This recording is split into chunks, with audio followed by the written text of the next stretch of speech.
قال النبي صلى الله عليه وسلم إذا خرجت من منزلك فصل ركعتين تمنعانك مخرج السوء رواه البزار. Пайғамбарыбыз саллаллаху алейхи вассалам сахih hadisте айтат, үйіңден шығып жатқаныңда 2 рекет намаз оқығын, шығудағы жамандықтан сақтайды.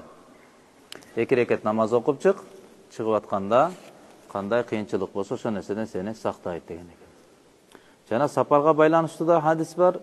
Сапарға шығып жатқан адам үй бүлөсүнө 2 рекет намаздан өткөн жакшыраак нерсени таштап кете албайт. Демек алдагы 2 рекет намаз окуп алып, дуа кылып алып, анан үйдөн чыга турган болсок, жакшы деген мааниде. Күндө өзү колдон келсе адат кылсак жакшы болот. Пайгамбарыбыз саллаллаху алейхи вассаламдын адаты жана мурдакы бүткүл пайгамбарлардын, Аллага тааныган адамдардын адаты. Адаты дегенде мааниси Алла менен болгон мамиле жолу, ыкмасы кандай болгон? Bir кажет келсе, дароо алар намазга кайрылышат эле да. Эмне акыбал келди, эмне муктаждык бар, дини же дүйнөлүк. Жеке же бир коомчулукка байланыштуу. Өзүңүздүн мамлекетиңизде же башка эле бир жерде болуп аткан. Эмне муктаждыктар бар, эмне кыжаалатчылык бар. Bir нерсе болсо дары эле Алла Таалага кайрылып, 2 рекет кажет намаз аркылуу Аллага кайрылганды үйрөнүш керекпиз да. Бул имандын белгиси. Бул Аллага ишенгендин белгиси. Алла бар дейбиз, Алла кылат дейбиз. Алла кылат туура. Мисалы bir сөз бар, кээ бир адамдардын ишеними боюнча жер багат деп айтат. Туурабы? Эми кичинекейинен ошондой зейинде чоңойгон, башка нерсе менен иши жок. Дыйканчылык кылсаң гана жашоом өтөт, дыйканчылык токтосо жашоом токтоп калат деген ишенимде да. Жерде мындайча айтканда, Кудай катары көрүп, жер багат. Бирок бир тараптан алганда жер багат деген сөздүн өзү менен иш бүтпөйт да. Жер багаттын аркасында өзүнүн толтура токой анын талабы бар. Жерди кара деген сөз. Ошока чыгып алып, эртең мененден баштап кечке чейин ысык суукка карабастан иште деген сөз. Ошонун баарын кылсаң, анан бирдек болуп атат. Жер багат дегенинин мааниси ошол да. Ошондой эле имандуу адамдардын Алла сактайт, Алла берет, Алла жардам берет, муктаждыкты Алла чечет, кыйынчылыкты Алла кетирет дегендин мааниси дагы анын аркасында толтура амалдар бар деген сөз. Алла сактайт, Алла берет дегендин мааниси ошол. Үйдөн чыгарда 2 рекет менен баштайлы жашообузду. 2 рекет кажет намаз окуп байгылалы. Биз өткөндө бир сөздөн сөз болуп келип, бир Кыргызстандагы эле өзүбүздүн устаздарыбыздан Алла өмүрүнө береке берсин, мындай күнүмдүк адаттарынан угуп калдык. Үйдөн чыгарда сөзсүз 2 рекет кажет намаз окуп чыгат экен да. Үйүнө келгенде салаты таспих намаз бар го. Uzun namaz, 4 rekеттүү. 75 жолудан Subhanallah, Alhamdulillah, Allahu Akbar, La ilahe illallah, La havle ve la kuvvete illa billah. Uşular aytылынат да.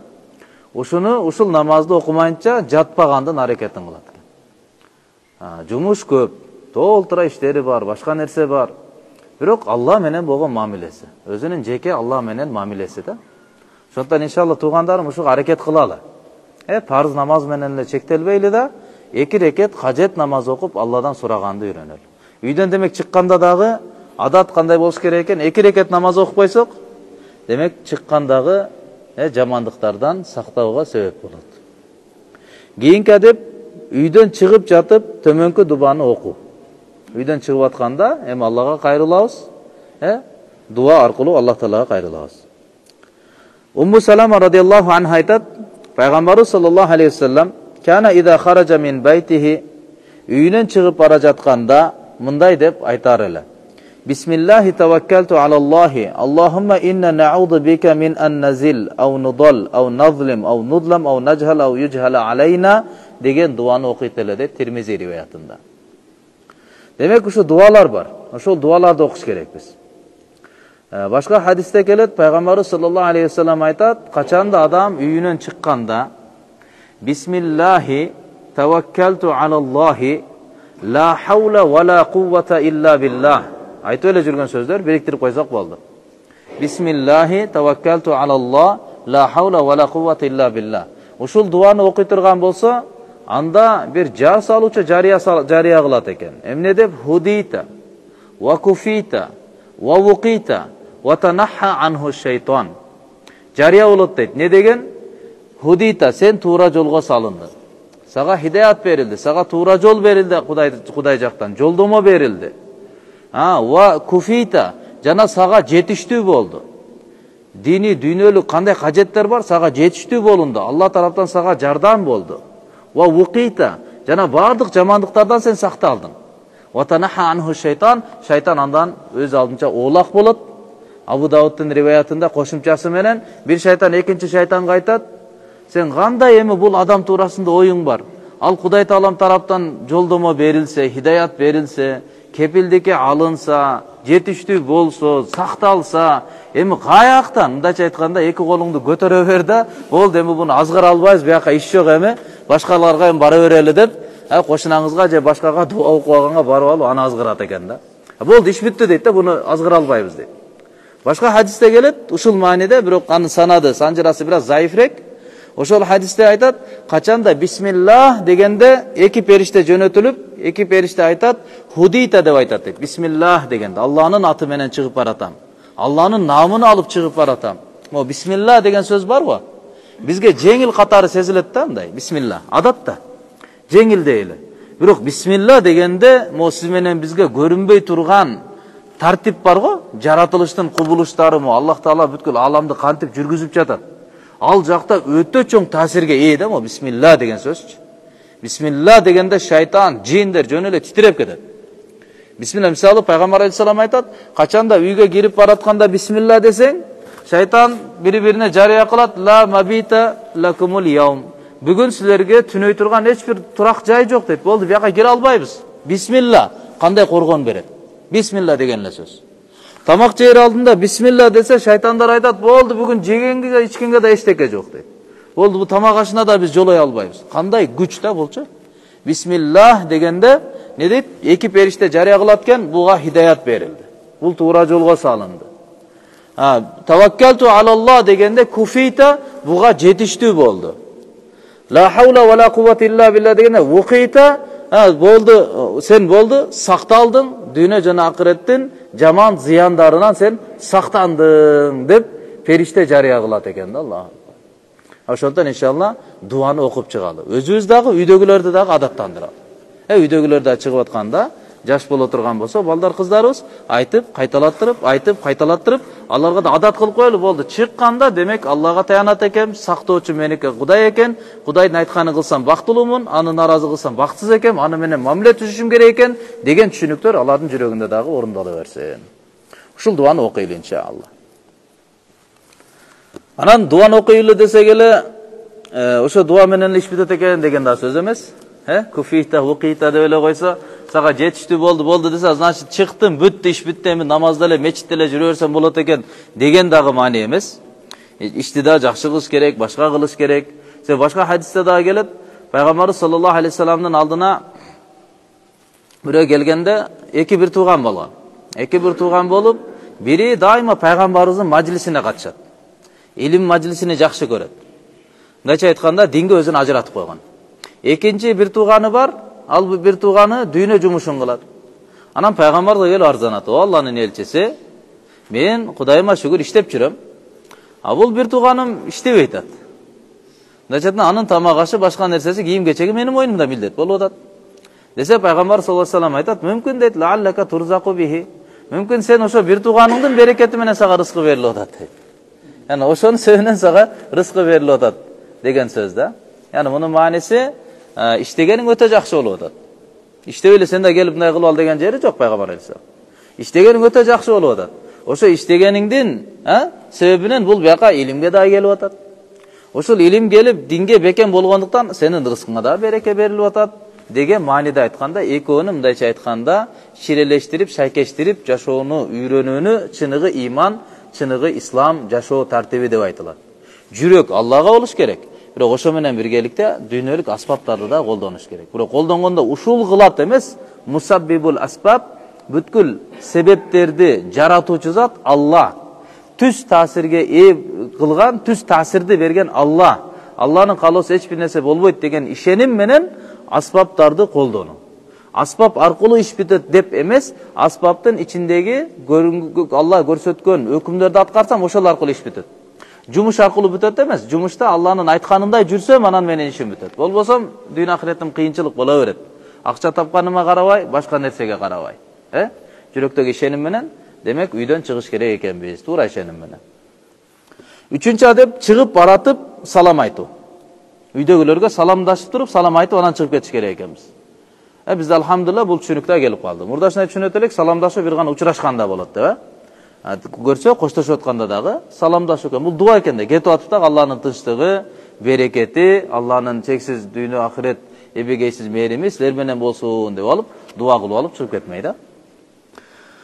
Пайгамбар саллаллаху алейхи вассалам хадисте айтат, İmam Bayhaqi rahmetullahi rivayet kılgan, "İza dakhaltum baytan fasallimu ala ahliha, ve iza kharajtum faawdi'u ahlahu bisalam." Kaçanda bir uyga girsenger, uy eline salam aytkıla. Çıkıp jatkanda, anda uydagilörgө salam menen koştoşkıla. Demek salam aytıp uydan çıkkıla degen söz. Başka rivayet aytat, akırkı salam birinci salamdan kем эмес дейт. Дачаттын учурашканда кандай адеп, акырында да ошондой эле деңгээлдеги адеп. Учурашканда кандай ар бир ассаламу алейкум 10 сооп, ва рахматулла 20, ва баракатуху 30, коштошуп атканда дагы ошондой эле 10, 20, 30 сооп берилет деген сөз. Асманды карап төмөнкү дуаны окуу. Үйдөн чыгып баратканда асманды карап ушул дуаларды окуш керек экенбиз. Умму Салама радиаллаху анха айтат. Пайгамбар саллаллаху алейхи вассалам мени үймөн чыкканда өзүнүн көзүн асманга салып, назарын асманга каратып, анан бул сөздү сөзсүз айтат эле дейт. Качан эле чыкса мен ушуну байкагам. Дайыма ушул дуа менен үйдөн чыкчу. Ал кандай дуа? Аллахумма inni a'udhu bika an adilla aw udhal aw azilla aw uzal aw adlima aw udlama aw ajhala aw yujhala alayya деген дуаны сөзсүз окуйт эле дейт. Мунун маанисин караңыз. О Алла, мен сен аркылуу an adil aw udhal, өзүм адашуудан, же башка бирөөнү адаштыруудан сен аркылуу мен пана тилеймин. An adil aw udhal, мен өзүм адашпайын. Ау удил, башка адамды дагы адаштырып койбойм. Кээде болот адам өзүбүз жашоо тартипте кандай туура эмес нерсе кылып койгонду билбей калабыз. Өзгөчө пайгамбар саллаллаху алейхи вассалам айткан, акыр заманда ушундай замана келип калат деген, адам эртең менен таң аттырат ыймандуу акыбалда. Түнү болсо кеч киргенде капыр абалында кеч киргизет. Кечкурун ыймандуу, таң атканда капыр. Яни жакшы эле үйдөн чыкты, аяка барып жумушта же башка жерде не кылып бергенин Алла кечирсин да. Имандан чыгып бере турган кыймыл аракеттер, имандан чыгып бере турган бир ооздан чыккан сөздөр. Ошондон чыгып атканда эле дуа. Кандай? Я Алла, мен өзүм адашпайм. Сенден пана тилейм. Сен аркылуу сенден жардам сурайм, мени адашуудан сакта. Ал удил же башка адамдарды адаштырып койбойм. Канча адам сиз аркылуу оңолуп атат, айта аласыз, себеби билесиз.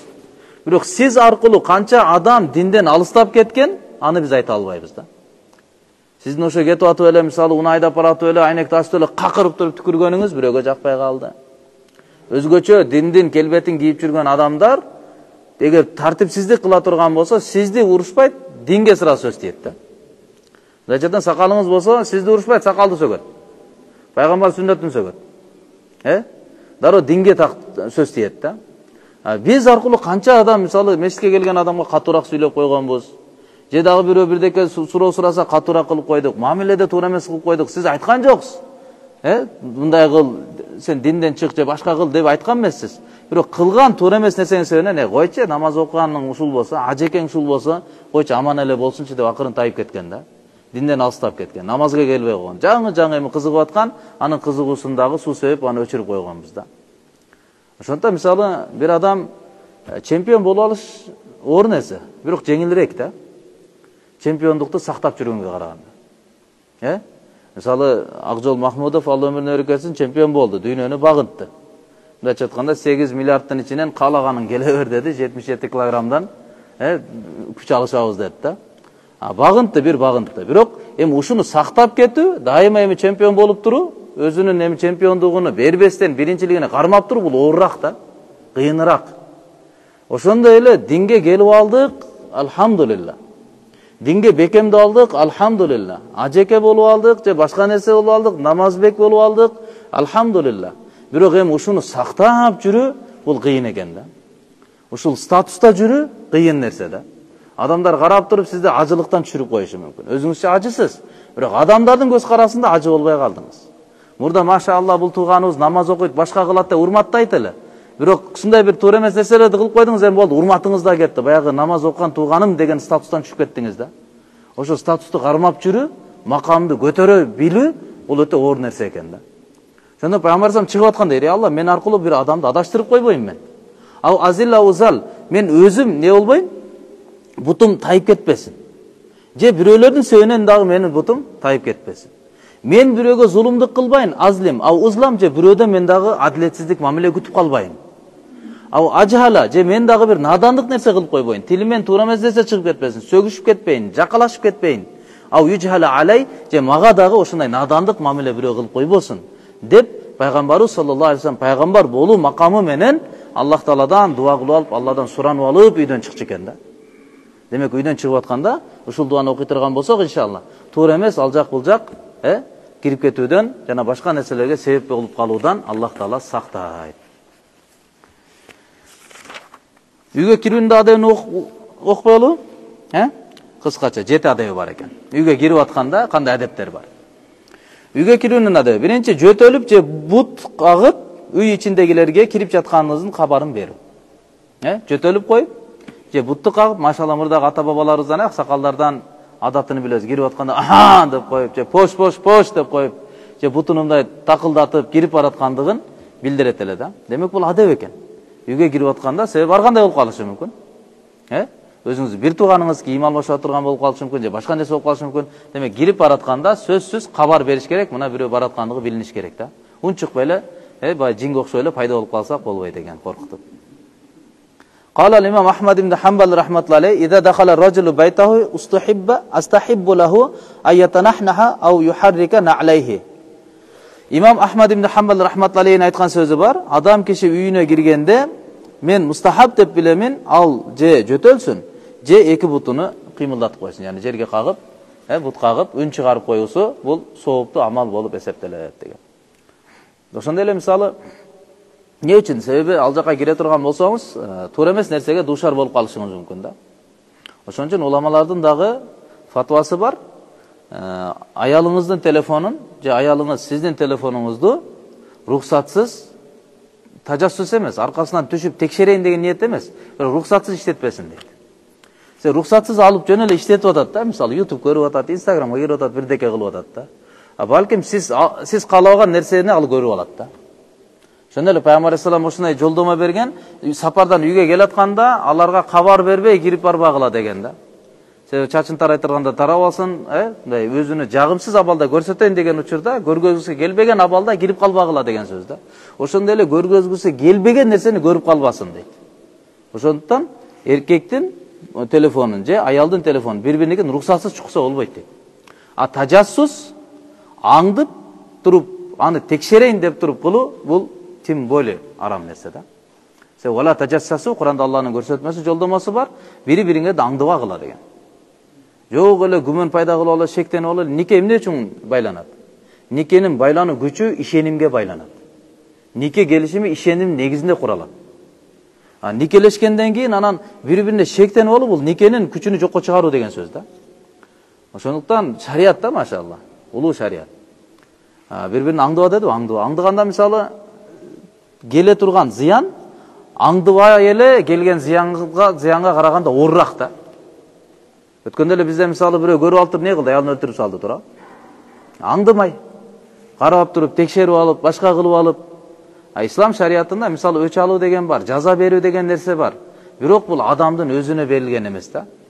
Адамдар эгерде мисалы өч алуу не үчүн? Бир адам өлтүрүп койсо, өч алынат мисалы, жанга жан дегенчи, канга кан деген нерсе. Бул ошо өлтүрүүнү токтотуу үчүн да. Бул качан болот? Качан шарият өзү жоопкерчиликке алып туруп, өзү өч алып берсе, өзү жаза берсе, адам бири-бирине эмес да. Андай болсо бул наоборот, бул не сепчке болуп кетет, уланып кетет, үзүлбөй калат. Сенин бирөө тууганды бирөө өлтүрдү, сен өч алып аныкын өлтүрдүң, бул сеникин өлтүрдү. Мындай кете берет мындай нерсечи. Элдин баарын чогултуп туруп, не кылат? Өкмөт алып чыгып туруп, анан кийин өч алса, мына эми бирөө-бирөөнү өлтүрүп көрсүн да. Баардыгы аны көргөндөн кийин эми ошол жерден токтолот да. Ошондон жөнөкөй эле шариаттын эрежеси да. Бири-бирине аңдымай жок. Аңдып алгандан кийин өзүңдү кармай албай каласың деген сөз. Андан ары башка нерселер адамдан чыгып кетет экен. Негизинен никелештикпи, шектенбей жашаган аракетин кылыш керек. Шекке повод бербеш керек. Шектендирүү бул шайтандын азгырыгы. Шекке салуу шайтандын азгырыгы. Шайтан каалабайт эки адамдын достугу бекем болсун, эки адамдын нике мамилеси бекем болсун, бир туугандар бекем болсун, кошуналар бекем болсун. Шайтан буга өтө катуу аракет кылат. Өзгөчө намаз, ибадатта бекемделген адамдарга. Ошондон андай нерсеге жол бербеш керек да. Шектенип, башка нерсе кылып, андан тетиринче жакшы күмөн кылганды үйрөнөлү. Жакшы күмөндү кече эле мисалы бирөө айтып калды. Жакшы күмөн боюнча баяндама жасап берген экен отурганда. Анан умра жыйынында чогулуп отуруп калсак, ошодон бирөө айтыптыр. Ошондой күмөн кылып отуруп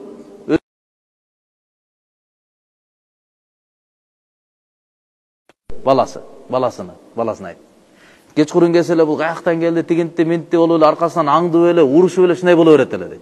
Анан айткандан кой деп тур, анан жакшы күмөн кылайынчы деп, кечкурун түнү келсе дагы бул жакшы жерден келди, жакшы досторунан келди, мечиттен келди, башка кылды деп жакшы күмөн кыла бердим эле, оңолуп кетти дейт. Намаз баштап кетти дейт. Кече уктук окуясынчы. Машалла. Ошондон иншалла не кылалы? Бири-бирине аңдымай жок. Дарбазаны акырын кагуу. Үйгө киргенде дарбазаны какканда акырын кагуу. Өтө катуу болбосун, укпай да калбасын, орточо. Кээ бир адамдар эшикти өтө катуу какты. Имам Ахмад ибн Хамбал рахматуллахи алейхинин үйүнө. Анан Имам Ахмад ибн Хамбал рахматуллахи алейхи турду да айтты, эшикти ачып туруп, мындай деп айтып эшикти ачты. Хада дакку шурут. Бул деди жасоолдордун каккыласууга деди да. Аны бул милициялардын, аскерлердин каккыласууга не кылмыш кылдымбы дегендей кылып, акырын эшикти ачты да. Ошон эле Куранда дагы Худжрат сүрөсүндө Аллах Таала айтат: "Инналлазина юнадунака ми вараил хиджаб аксарухум ла яқилун." Чындыгында ушундай адамдар дейт, дуалдын нарагында сени чакырып аткандар, алардын дейт, мындай акылы бир аз кемирээк дейт да, мындайча айтканда. Катуу айткандачы. Бул тоодон түшкөн бедуиндер болчу. Пайгамбар салам чакырганда кыйкырып чакырганда, "О Мухаммад, о Мухаммад" деп кыйкырып келген да. Анан ошону Аллах Таала айтып атат, "Ла яқилун", алар бир аз акыл жүргүзүшү башкачараак булардыкы деп атат да. "Валау аннахум сабару хатта тахруджа илейхим лакана хайрул лахум", эгерде алар бир аз чыдап турганда сен чыкканга чейин аларга жакшы болбой беле дейт да. Яны адептүүрөөк болбойбу сага байланыштуу деген сөз да. Ошондой эле кыйкырып өтө өңгүр-дүңгүр менен чакыруу бул адепсиздик болуп калат экен да. Оң бут менен кирүү. Үйгө кирип атканда оң бут менен киребиз. Айшенин өзү айтат, пайгамбар саллаллаху алейхи вассалам күчү жетишинче оң тараптан баштоону жакшы көрчү дейт Бухари риваятында. Демек кирип атканда да оң бутты коюп туруп кирет экенбиз. Үйгө киргенде келерки дуаны окуу. Аллахумма нас'алука хайрал маулаж ва хайрал махраж, бисмиллахи валажна ва бисмиллахи харажна ва алаллахи роббина таваккална деген дуаны окуйт экенбиз. Буну окусак не болот? Болду, шайтандар көчөдө калат. Бул дегени жин шайтан жок, периштенин чөйрөсүндө чоңоюп атабыз деген сөз. Үйдөгүлөргө салам айтуу кирип атканда. Пайгамбарыбыз айтты, качанда адам үйүнө кирсе, Аллахумма нас'алука хайрал маулаж ва хайрал махраж, бисмиллахи валажна бисмиллахи харажна ва алаллахи роббина таваккална деген дуаны окуп, анан кийин үйдөгүлөргө салам берсин деди. Бирөө келип айтты, Алланын элчиси үйдө бир аз жетишпестик болуп атат, рызкыга байланыштуу тарчылык болуп атат десе, үйгө киргенде салам айткын, сага да үйдөгүлөргө да береке болот деди. Демек салам үйгө рызкынын молдугуна себеп болот. Үйдө жакшылыктын көбөйүүсүнө себеп болот. Салам айтып киребиз. Үйгө кирдик, адам бар. Не дейбиз? Ассаламу алейкум ва рахматуллахи ва баракатуh. Үндү чыгарып, аларга угузуп, эгер бир иш менен бир сабак багакча бирдек болбой аткан болсочу. Кирип келдик, кирип келсек эч ким жок. Үй бош. Өзүбүз ачып кирдик. Анда не дейбиз? Ассаламу алейна ва ала ибадиллахи салихин. Не дейткенбиз? Ассаламу алейна ва ала ибадиллахи салихин. Баягы аттахиятты окуйбуз го? Ошол сөздү айтабыз. Пайгамбар алейхисаламдын айткан сөзү Мираждагы. Ассаламу алейна, Аллахтын тынчтыгы бизге болсун жана салих бенделерге болсун деп учурашып кирет. Силерге дей турган ал жерде эч ким жок. Ушул дуаны айтып туруп киребиз. Үйгө кирер замат мисвак колдонуу. Киргенде эле мисвак колдонуу. Мындайча айтканда өзүбүздүн жекече тазалыгыбызга кароо. Биз сыртка чыгып атканда машалла аябай тазаланып чыгабыз. Атырларды себенип, жасанып, күзгүгө каранып, таранып. Үйгө киргенде тетири болуп калат да. Жасанганын баардыгын жок кылабыз да, жөнөкөйгө кирип алабыз. Негизги сулуулукту сиз менен биз аялыбызга көрсөтүш керекпиз, аялыбыз бизге көрсөтүш керек да. Аялыбыз деле мисалы, эркекке жакпайт. Сыртка чыкканда жасанып чыгып кетип атат, үйгө келгенде анан жөнөкөй жүрүп алса жакпайт, кызганасыз. Ошондой эле аял заты дагы кызганат. Сыртка чыкканда эле жасанасыз, үйгө келгенде жасанбасаңыз кызганат да. Үйгө да келгенде пайгамбарыбыз саллаллаху алейхи вассалам Айша энебиз айтат, аялдардын талабын, укугуна карап. Качанда пайгамбарыбыз үйгө келгенде мисвак менен амалын баштайт эле дейт. Яни киргенде эле биринчи тазалыгына көңүл бурат эле. Оозуну тазалап кирет эле, мисвакты иштетип кирет эле дейт. 2 рекет намаз оку үйгө киргенде. Жанагы эле айткан хадистин уландысы, үйдөн чыкканда 2 рекет намаз оку, чыккандагы жамандыктан кайтарат. Жана киргенде дагы 2 рекет намаз оку, сырттагы жамандыктан сактайт. Кирип келдик, сырттын жамандыгын көтөрүп кирбейбиз. Чыгып атканда 2 рекет намаз окуйбуз, сыртта зыяндар, башка нерселер болбойт деген мааниде. Аллахым иншалла амал кылганга мүмкүнчүлүк берсин. Субхана раббика раббил иззати амма ясифун ва саламун алал мурсалин валхамдулиллахи раббил аламин.